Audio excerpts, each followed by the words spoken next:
Bugünkü içeriğimizde günümüzde Batı Balkanlar olarak adlandırılan bölgede bulunan ülkelerin neredeyse tamamını tek çatı altında barındırmış olan Yugoslavya'nın dağılma sürecini ve sonuçlarını anlatmaya çalışacağız. Hem askeriye hem de sanayi bakımından dönemin en önemli güçlerinden biri olan Yugoslavya nasıl dağıldı? Güçlü bir Yugoslavya o dönemde kimleri rahatsız etti? Yugoslavya dağıldıktan sonra ortaya çıkan 7 ülke hangileri? Bu ülkeler bugün ne durumda?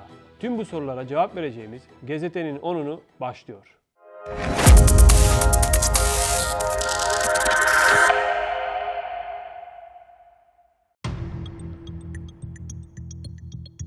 Her şeyden önce sıklıkla yapılan bir hatayı düzeltmekle söze başlayalım. Yugoslavya hiçbir zaman Sovyetler Birliği'nin parçası olmadığı gibi ilk kurulduğu dönemde Yugoslav lider Tito ile Sovyetler Birliği lideri Stalin'in aralarının oldukça açık olduğunu da söylemekte fayda var. Neyse, bu konuya şimdilik girmeyeceğiz. Resmi adı Yugoslavya Sosyalist Federal Cumhuriyeti olan Yugoslavya, 2. Dünya Savaşı'nın ardından önce Yugoslavya Federal Halk Cumhuriyeti adıyla kuruldu.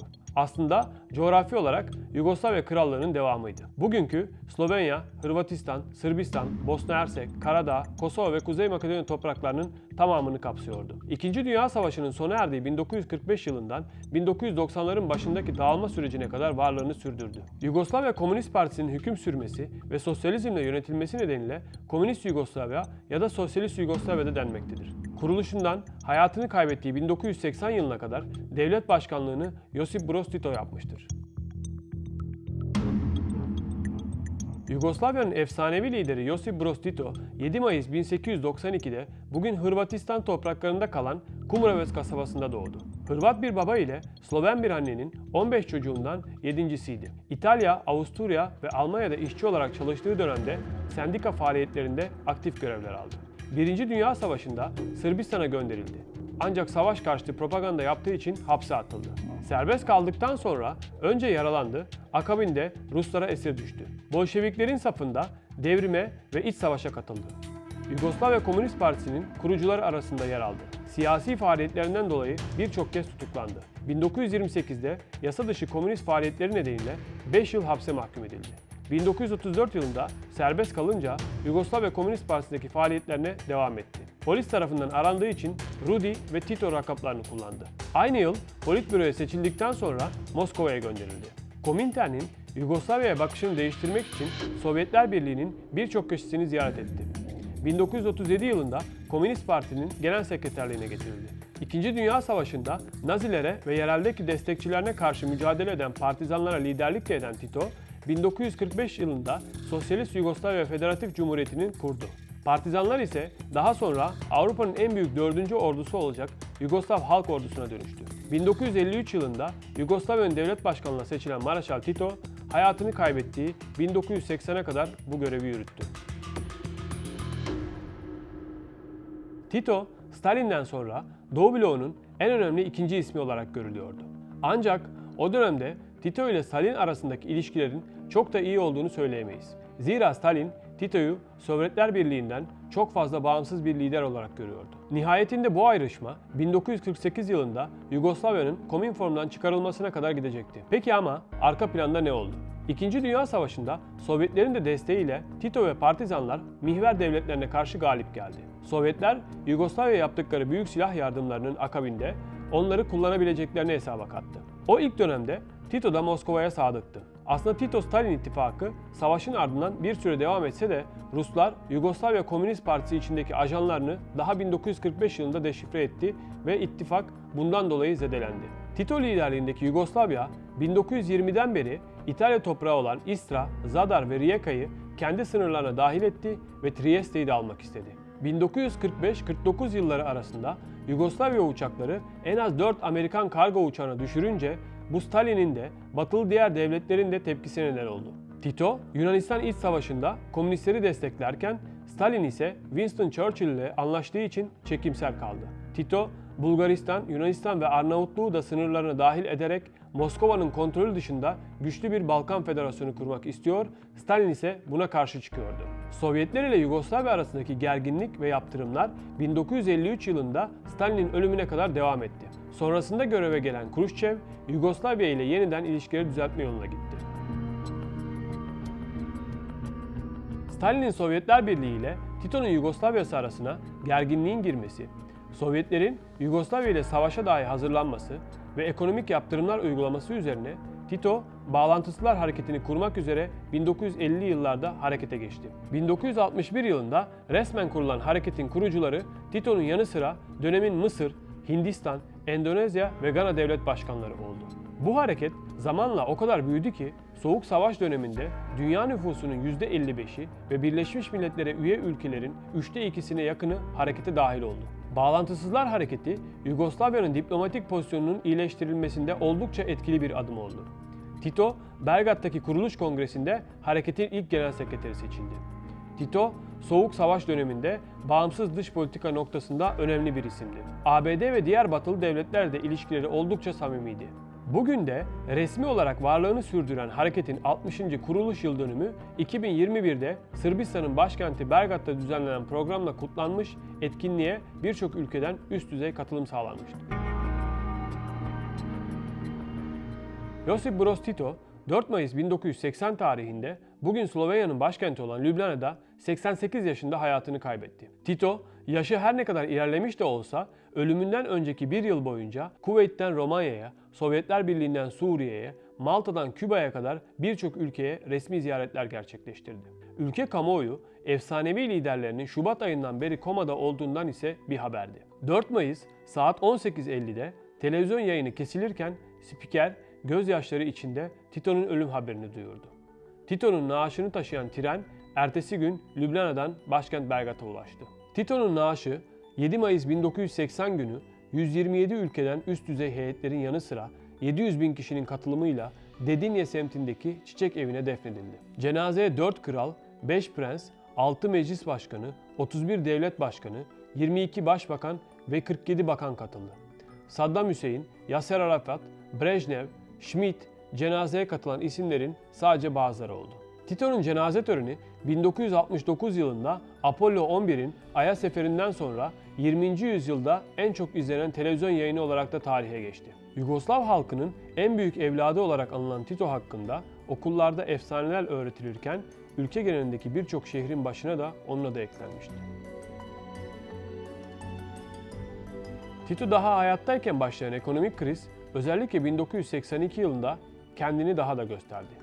Yugoslavya 1982 yılında resmen iflas ederken uluslararası borçlarını ödeyemez hale geldi ve ülkenin belli bölgelerinde elektrik ve yakıt sıkıntıları başladı. Yüksek enflasyon, dinarın değer kaybetmesi ve yoğun kullanılan bazı mallara ithalat yasağı getirilmesi krizi daha da derinleştirdi. Tüm bu iç sıkıntılar etnik ve dini ayrışmaları da tetiklemeye başladı.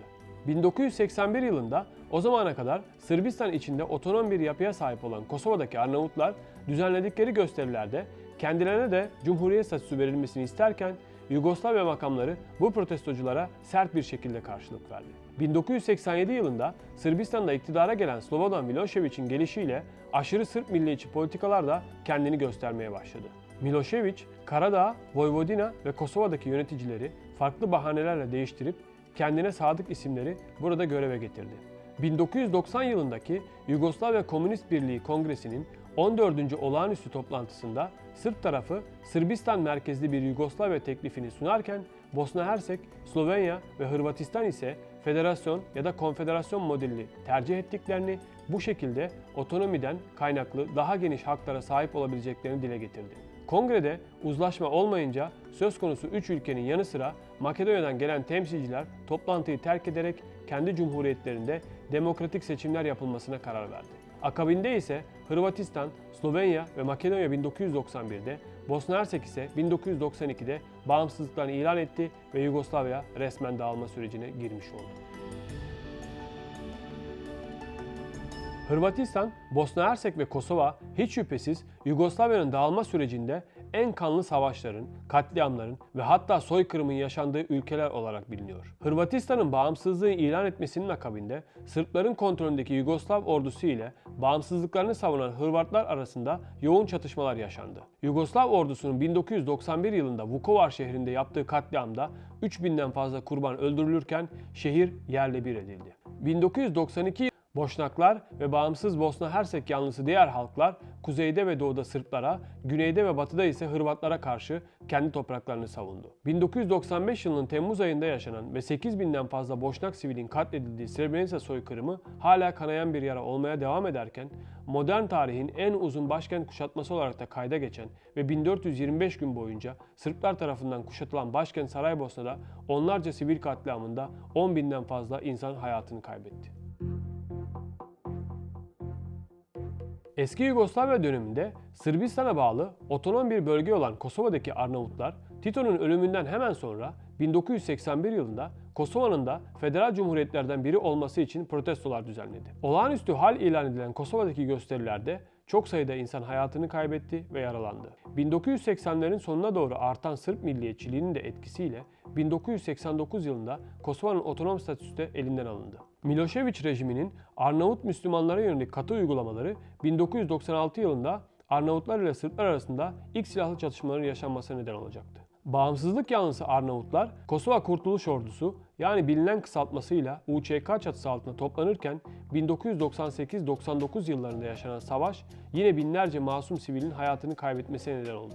Raçak'ta 1999 yılında yaşanan ve 45 Arnavut sivilin öldüğü katliamın ardından harekete geçen NATO, Sırplara karşı müttefik güç harekatını 24 Mayıs 1999'da başlattı. 3 aya yakın süren harekatta İnsan Hakları İzleme Örgütü verilerine göre 489 ila 528 sivil hayatını kaybetti. 9 Haziran 1999'da Kosova'daki savaşı sona erdiren anlaşma imzalanırken 10 Haziran 1999'da NATO'nun harekatta askıya alındı. Aynı gün BM'ye Kosova'da yönetim hakkı tanındı ve bu görev Birleşmiş Milletler Kosova Geçici Yönetim Misyonu'na verildi. Kosova'da savaşın yaşandığı 1998-99 yıllarında 8.000'den fazlası Arnavut, 10.000'den fazla Kosovalı öldürülürken 800.000'e yakını Arnavut, 1 milyonun üzerinde farklı etnik gruplardan Kosovalı evlerini terk etmek zorunda kaldı.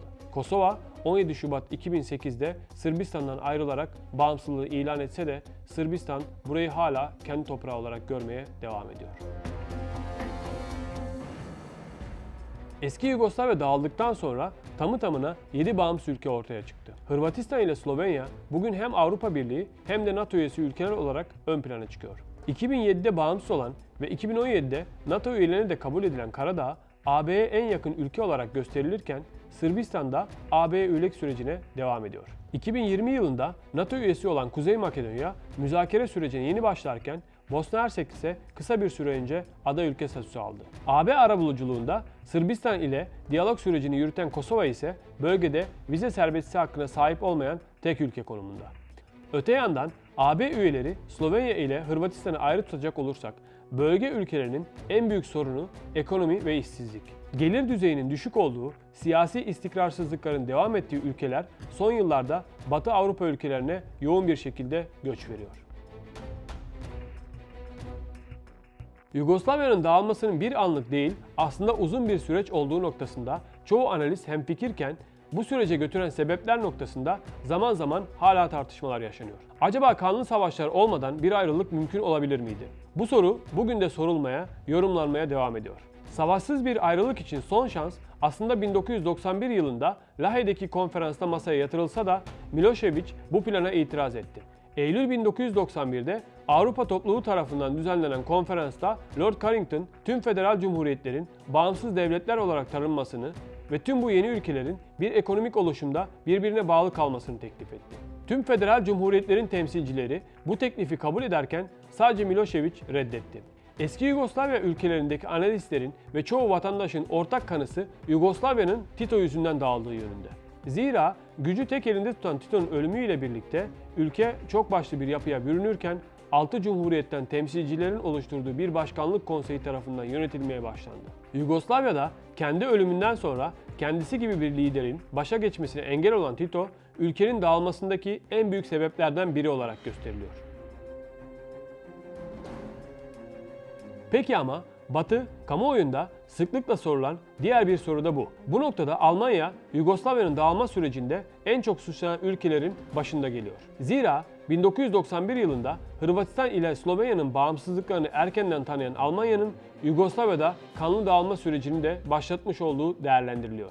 Özellikle Amerikalı siyasi analistler ve akademisyenler, dönemin Almanya'sının Güneydoğu Avrupa'da yeniden hegemonyasını kurabilmek adına Balkanlarda savaş çıkmasını desteklediğini savunuyor. Öte yandan o dönemde aşırı milliyetçi söylemlerin artması, Sırpların eski Yugoslavya topraklarında Büyük Sırbistan idealini gerçekleştirmek istemesi ve bu uğurda etnik temizliğe kalkışması hiç şüphesiz bölge halkları arasında kapanmaz yaraların açılmasına da sebep oldu.